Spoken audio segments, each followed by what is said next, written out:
Deep learning basically subset होता है machine learning का। और मशीन लर्निंग, जिस तरह मैंने आपको पहले बताया, मशीन लर्निंग सबसेट है एआई का।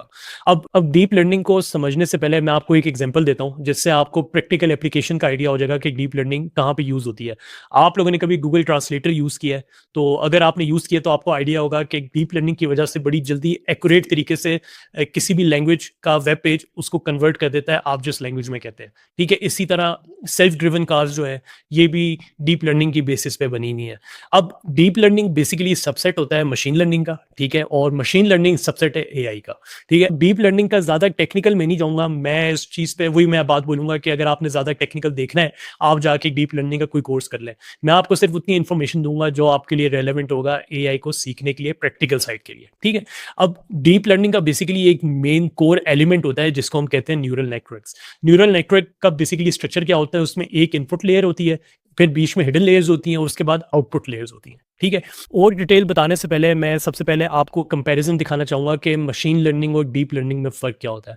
आपको जिस तरह मैंने बताया कि मशीन लर्निंग में हमारे पास इनपुट होती है, सही है, इनपुट के बाद हम फीचर एक्सट्रैक्शन करते हैं, फिर उसके बाद क्लासिफिकेशन करते हैं, फिर आउटपुट आती है, ठीक है? डीप लर्निंग क्या करता है? Deep learning basically feature extraction plus ML model thing, ये इन दो चीज़ों को कंबाइन कर देता है, ठीक है? इस केस में अगर हम बात करें तो ये फीचर एक्सट्रैक्शन और क्लासिफिकेशन को कंबाइन कर देता है। तो ये एक बहुत बड़ा फ़ायदा होता है डीप लर्निंग का कि डीप लर्निंग में हमने सिर्फ इनपुट डेटा देना होता है और हिडन लेयर्स जो बेसिकली न्यूरल नेटवर्क होता है वो फिर अपने accordingly based on the loss error वो फीचर्स डिफाइन करता रहता है और फिर हमें आउटपुट दे देता है, ठीक है? डीप लर्निंग की अगर मैं आपको सिंपल डेफिनेशन दूं तो बेसिकली वही है कि ये एक डेटा पे डिपेंडेंट होती है और जितना बेहतर डेटा होगा उतना बेहतर ही आंसर करेगा हमें, ठीक है? और ट्रेडिशनल प्रोग्रामिंग से ये इस तरह से डिफरेंट है कि ट्रेडिशनल प्रोग्रामिंग में हम लोग एक हार्ड कोडेड कर देते हैं चीज़, ठीक है? लेट्स सपोज अगर कोई ईमेल है या अगर कोई कैट है, हम लोग कैट का कलर डिफाइन कर देते हैं येलो, तो हर बारी वो कैट को येलो ही बोलेगा। डीप लर्निंग की मदद से हम लोग अगर उसको जोन सी इमेज भी दे कैट की, वो अकॉर्डिंग टू द इमेज वो उस कैट को क्लासिफाई करेगा कि ये येलो है, रेड है या ग्रीन है। लाइकवाइज ईमेल का भी एक कैसा है कि ईमेल के केस में भी वो based on the context, based on the past data वो बताएगा कि यार ये ईमेल स्पैम है या नहीं है। अब हम डीप लर्निंग की एक्चुअल डेफिनेशन को देख लेते हैं। The system is shown million of example and discover it on rules, it figures out what makes spam और not spam, even pattern not human would think to code. अब ML और deep learning के बारे में लोग काफ़ी ज़्यादा confuse कर लेते हैं कि एमएल और डीप लर्निंग अगर एक जैसे हैं तो फिर हमें डीप लर्निंग की नीड क्यों आती है?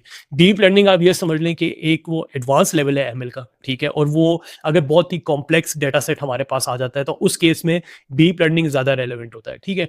इस टाइम पे अगर मैं बात करूं, जो भी एमएल इंजीनियर्स वगैरह होते हैं ना, वो लोग ज़्यादा प्रेफर करते हैं कि वो डीप लर्निंग पे अपनी एक्सपर्टीज बनाएं क्योंकि मार्केट में डिमांड आती है डीप लर्निंग की।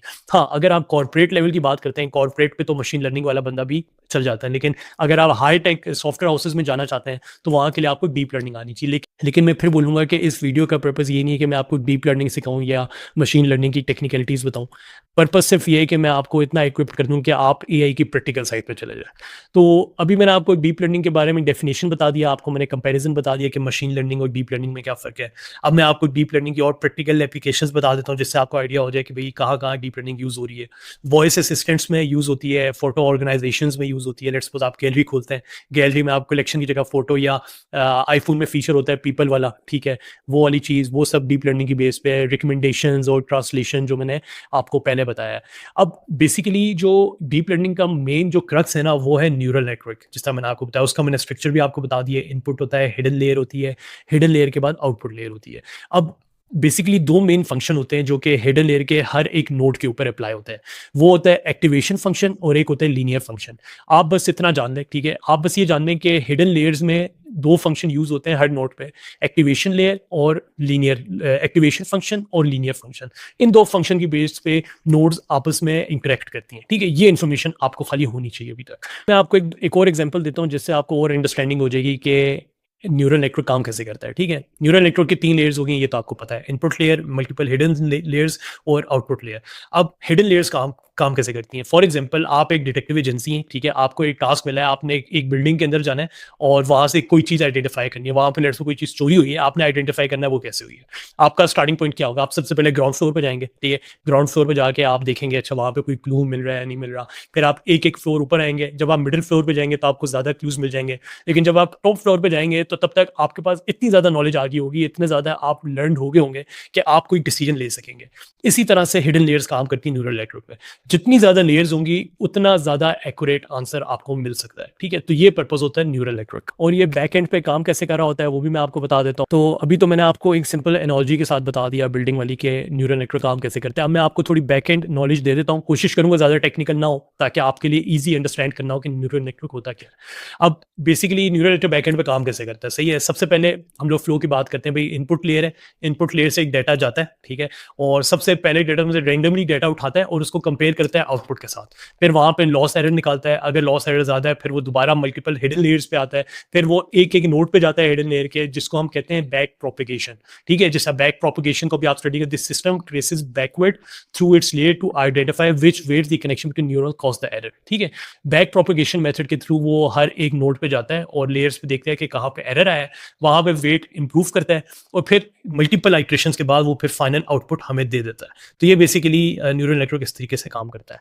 अब नेक्स्ट स्टेप जो मैं आप लोगों को सजेस्ट करूँगा, आप लोग बेसिकली अगर आप डीप लर्निंग को सीखना चाहते हैं, ठीक है, टेक्निकल पॉइंट ऑफ व्यू से, तो आप लोग simple 3 blue 1 bronze neural network series देख लें यूट्यूब पे, आपको आइडिया हो जाएगा, काफ़ी टेक्निकल डेप्थ है उसके अंदर।